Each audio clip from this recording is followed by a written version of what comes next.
Good evening, ladies and gentlemen. This is Eileen Torres sitting here at the wonderful Hamilton in DC for the first time presenting Latin music at its highest level, and I am so proud to be here with the esteemed pianist, composer, and band leader of the two-time Grammy Award-winning Spanish Harlem Orchestra.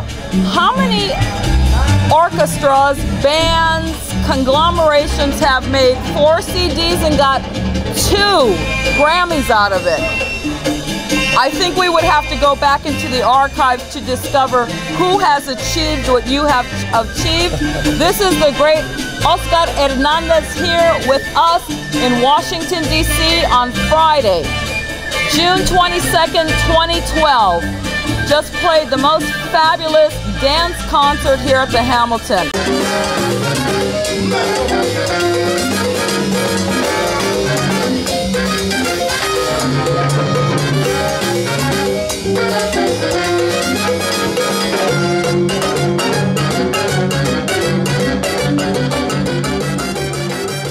I was pleasantly surprised to see Carlos with you tonight because I first became aware of him when he was one of the students at the week-long salsa musician seminar at the LA Salsa Congress, and he was one of the few vocalists who appeared with your band. And what impressed me back in those days is that this guy had a real feel for improvisation, for the soneo. And all of a sudden, he is one of your students, and now he is one of you. How did that happen? Well, I knew that he sang well when he was one of the students at the seminar, but I didn't know how well he sang until he gave me a copy of his record, of his CD, and I heard it, and I went like, wow, this guy sings really good. He sounded polished. He sounded really pleasing to my ear. He had a lot of qualities that I like in a singer. He was very melodic. He sounded like he was very creative. So it remained to be seen how he could do that, translated over to us. And I gave him the opportunity. We were looking for a new singer, and I said, here are the tracks. Let me put your vocal on them and let me hear it. And if you do great, you know, you got the job. If you don't do great, then you don't have the job. And he did a great job. So I told him, you got it. You know, I was really happy with what I heard, and by no coaching from me whatsoever. I sent him the tracks to see what it would come back like, and he did a magnificent job. So we're happy to have him. And by the way, let me say thank you and express my appreciation for your big-heartedness to allow one of our local band members who has performed with so many orchestras in this area and backed up so many big-name bands, Andy Caicedo. He came here to celebrate his birthday, and you were kind enough to bring him up to the front of the stage to do a timbal solo, which was to him his dream come true, the best birthday present he could have ever had. And believe me, he will never forget this until maybe he's 94 and has Alzheimer's. Well, he expressed that to me, and I didn't know it was to that extent, to be honest with you. His sense of gratitude was amazing. But if that's the case, man, I'm even more happy that I didn't say no. And obviously, you know, he represented himself well. He did a great job, and you could tell that he's an excellent musician. So I salute him, and I'm happy to be able to have a helping hand in making his birthday a wonderful birthday.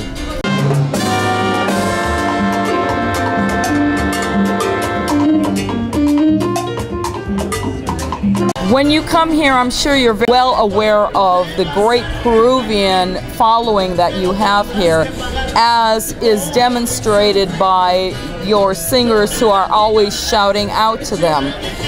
So tell me, do you have a special feeling about the Peruvians here, and then in other locations? Do you feel other clusters of the Latino community are a special following of yours?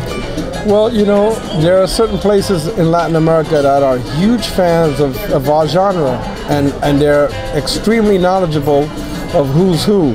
And I can tell you those places are mainly Colombia, Venezuela, and Peru. Obviously, there are other places. We've gone to Chile. I've gone to Chile. I've gone to Argentina. But I can tell you in Peru, there's a huge fan base for our music that goes back now about 40 years, 50 years at least. So, and they're diehards. Yes. I went to Peru, everybody knew who I was. You know, everybody knew the records that I had recorded on. So I thank them. You know, it's always a pleasure. And we, you know, it's one of the few places that we're looking forward to going to in the near future with Spanish Harlem Orchestra.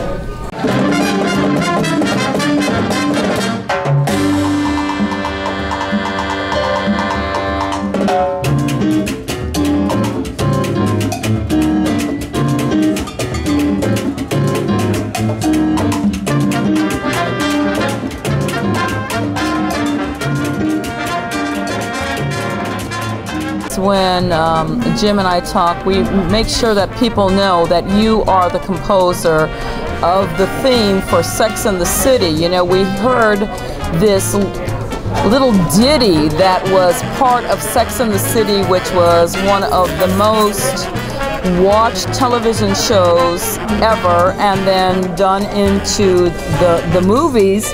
And this was your composition, and I think a lot of people still are not aware that that is you. And so you injected our Latinness into American pop culture. How do you feel about that? Well, I mean, I feel totally grateful and happy that, you know, I was able to kind of make a mark, so to speak, on Americana culture, I guess, right. American culture, because that was such a huge show. So it's a really sense of pride for me, you know. Along with, I've done so many things now that I look back and it's really brings a lot of satisfaction. And I don't know if you're aware, but I just recently got an honorary doctorate degree from Shepherd University in Los Angeles.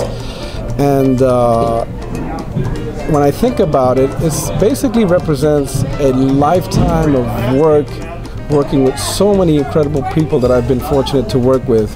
And when I think of something like having a doctorate degree now, you know, even though it's honorary, it represents, you know, a lifetime's worth of work that I can look back, obviously documented by all the records and CDs that I've made with so many people. It's pretty cool.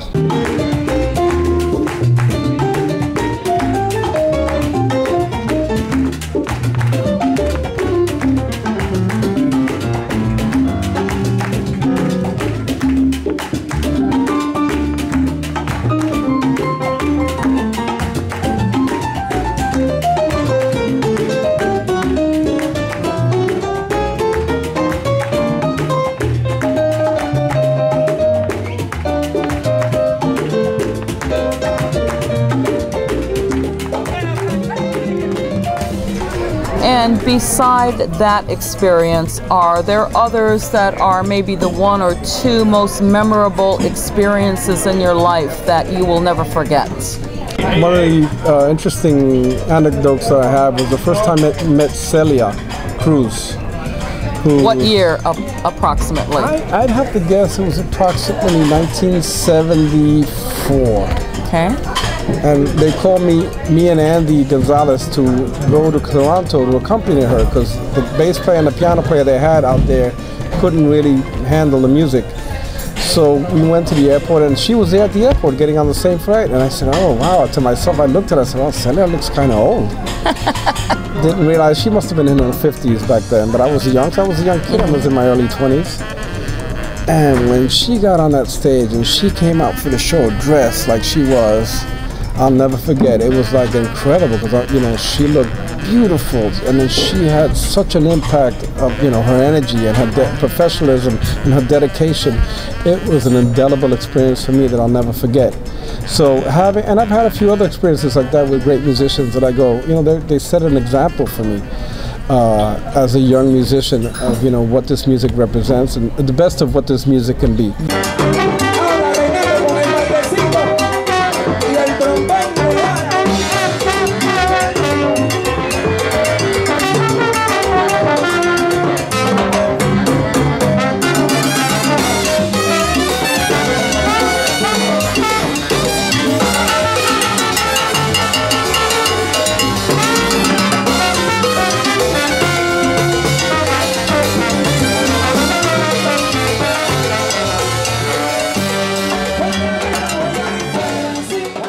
I first knew you probably with Ray Barreto, and then later on with Ruben Blades, Seis de Solar and Son de Solar, and then so many others.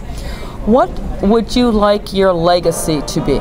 I'm just happy to know that the music that I've helped create or that I've been involved with has helped make so many people happy along the way.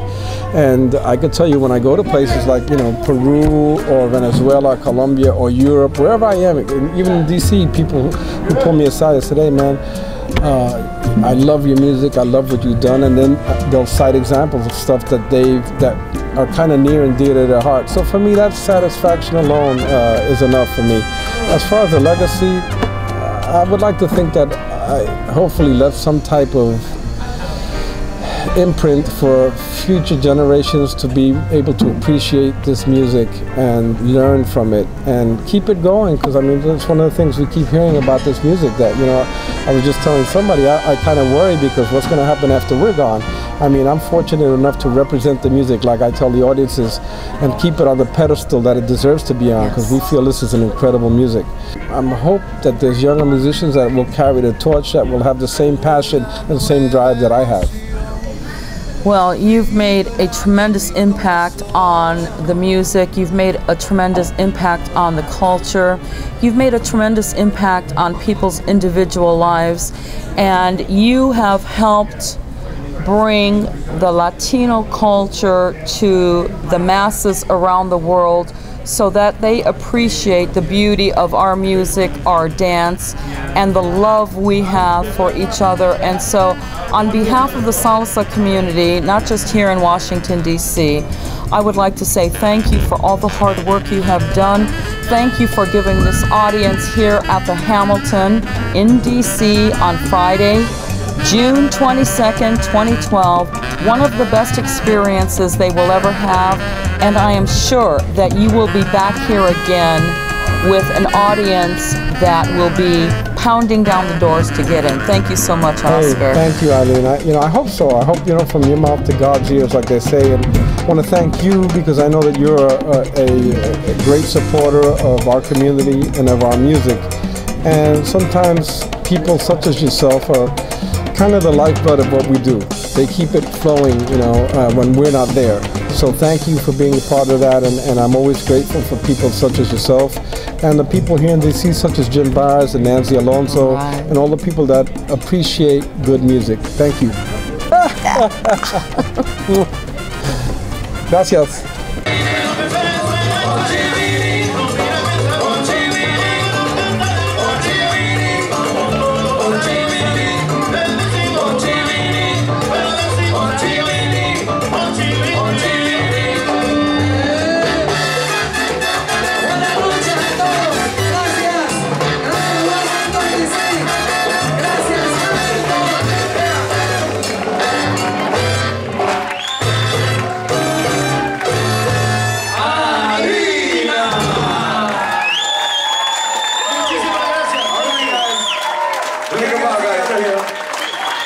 Spanish Harlem Orchestra, give it up. We want to thank you all for being here with us. The Hamilton, here at the Hamilton House. On behalf of Oscar Hernandez and Frankie Vasquez and the rest of the guys, we want to thank you so much for being here. Here we go.